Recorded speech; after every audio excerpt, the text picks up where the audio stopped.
राजनीति की कथित शिकायतों के बाद चिकित्सा विभाग द्वारा बड़गांव सैटेलाइट हॉस्पिटल के प्रभारी डॉक्टर अशोक शर्मा को अचानक एपीओ किए जाने की घटना ने बड़गांव की जनता को भावुक कर दिया है, जो उन्हें उनकी जमीनी सेवा और सोशल मीडिया रील्स के कारण रील्स वाले डॉक्टर के रूप में जानती है।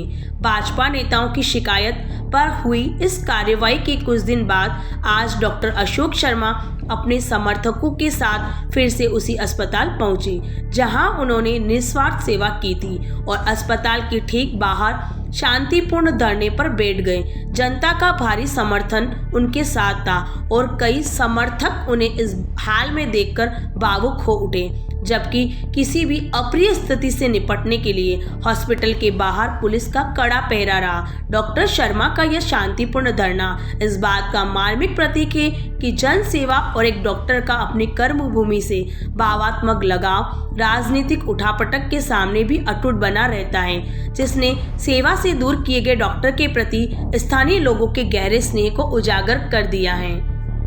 सर, आज किस तरह से कुछ हो रहा है उसके बारे में, और आपको एपीओ किया गया उसके बाद? मेरे को एपीओ नहीं किया गया, ये गलतफहमी है। मेरे को केवल बुलाया गया था वहाँ पे और मैंने इनसे पूछा था क्या मैं कार्य मुक्त होके आऊँ वहाँ से, जयपुर से कोई जवाब नहीं आया है। यहाँ लोकल स्तर के अधिकारियों ने इन भ्रष्ट अधिकारियों ने ये फैसला करा और छुट भैया राजनेताओं के कवर में आके इस तरह से ये फैसला किया। मेरा एपीओ का ऑर्डर नहीं था, मेरे को केवल उपस्थिति देनी थी। उसके जवाब में मैंने पूछा था कि मैं क्या क्या दस्तावेज लेके आऊँ, कितने दिन के लिए आऊँ, क्योंकि मरीजों को मुझे बताना होता है कि 15 दिन के बाद आऊँगा या 10 दिन के बाद आऊँगा या कभी के लिए नहीं आऊँगा। यदि मैडम मेरे को ऐसा आदेश अभी भी दे देना कि आप जयपुर से निशा मीणा मैडम, शासन सचिव मैडम आज आदेश दे दें कि आप हमेशा के लिए चले जाओ यहाँ से, तो मैं हमेशा के लिए 2 मिनट में कार्यमुक्त होकर चले जाऊंगा। डॉक्टर आदित्य के आदेश से मैं जाने वाला नहीं हूँ, वो मेरा अधिकारी है नहीं, वो मेरे को उस ऑर्डर पे कार्यमुक्त नहीं, क्योंकि मेरे कार्यमुक्त करने का आदेश ही नहीं है, मेरे को केवल उपस्थित देने का आदेश है और उसको गलत तरह से प्रेजेंट करके एपीओ ओपीओ कर दिया गया इन्होंने। अभी मैं सुबह आया, मैंने केवल पुलिस वालों से पूछा कि आप कलेक्टर साहब से या उच्च अधिकारी, नीचे के अधिकारियों का मैं भ्रष्टाचार वालों का विश्वास नहीं करता हूं। मैंने कहा आप कलेक्टर साहब से पूछ लो, जयपुर फोन करके पूछ लो, मैं अंदर जाके मरीजों का इलाज करूं या नहीं करूं, या मेरे को कार्यमुक्त करने का एक आदेश जयपुर से दिलवा दो। अभी तक कोई जवाब नहीं आया, तो ये भीड़ इकट्ठी होती जा रही है। मैं धरना प्रदर्शन के खिलाफ हूँ। रास्ता रोकने के लिए मैंने मना करा, रास्ता कभी मत रोकना। कितने लोग परेशान होते हैं रास्ता रोकने से, ऐसे काम कभी मत करना जो राजनीतिक दल करते हैं, कागज जलाना, वो जलाना, पटाखे चलाना, कभी ऐसे काम मत करना। इससे प्रदूषण फैलता है, पटाखे चलाने से ऐसे काम नहीं करना। इस समय उसको 4-4 जने पकड़ के लाते थे, इसको कुछ संपट नहीं पड़ता था। और इसका सारा, मैं इसकी दवाइयाँ कहाँ से दिला रहा हूँ, कहाँ से दिलाता हूँ कि मेडिकल स्टोर से दिलाता हूँ। मैंने आपसे उस पे पैसे लिए, मैंने कभी भी पैसे लिए उस मेडिकल स्टोर की दवाई के, उसका हिसाब मैं चुकाता हूँ, उसका हिसाब मैं चुकाता हूँ, उसका सारा हिसाब मैं चुकाता हूँ। जमनालाल शर्मा, पूर्व सरपंच बड़गांव।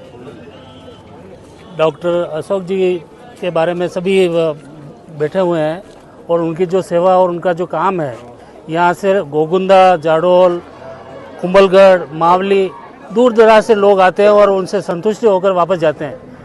वो सेवा भाव से काम करते हैं। समय 8 बजे होता है तो वो 7 बजे आ जाते हैं और उनके लिए जो लंबी लंबी लाइनें लगती है, सरकार देखना चाहे तो उनका रिकॉर्ड जयपुर लेवल पर भी जाता है, क्योंकि ये ऑनलाइन जो सेवा है, ऑनलाइन उनका जो रजिस्ट्रेशन होता है उससे पता चल जाता है कि अशोक जी कितने पेशेंट को यहाँ पर देखते हैं।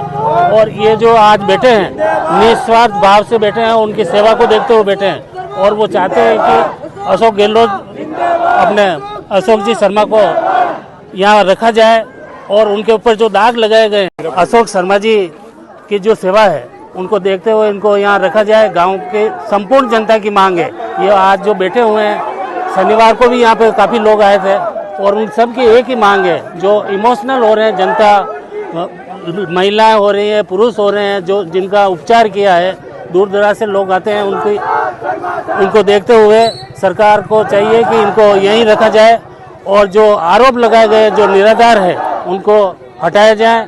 अब जनता की यही मांग है कि इनको पुनः बड़गांव में स्थापित किया जाए। धन्यवाद। ऑफिस तो बना लिया, अब प्रीमियम क्वालिटी का फर्नीचर कहां से खरीदें? तो अब सार्थक फर्नीचर लाया है प्रीमियम क्वालिटी के साथ वाजिब दामों में फर्नीचर खरीदने का मौका। यहाँ आपको मिलेगा शानदार 6 और 8 seater sofa set, double bed, अलमारी, सभी फर्नीचर आपके बजट के अनुसार, वो भी कम दामों में।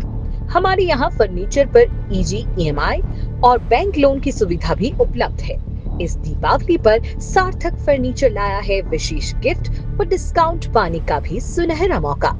आपके डिजाइन और कलर के अनुसार कस्टमाइज फर्नीचर बनाने की सुविधा भी उपलब्ध है।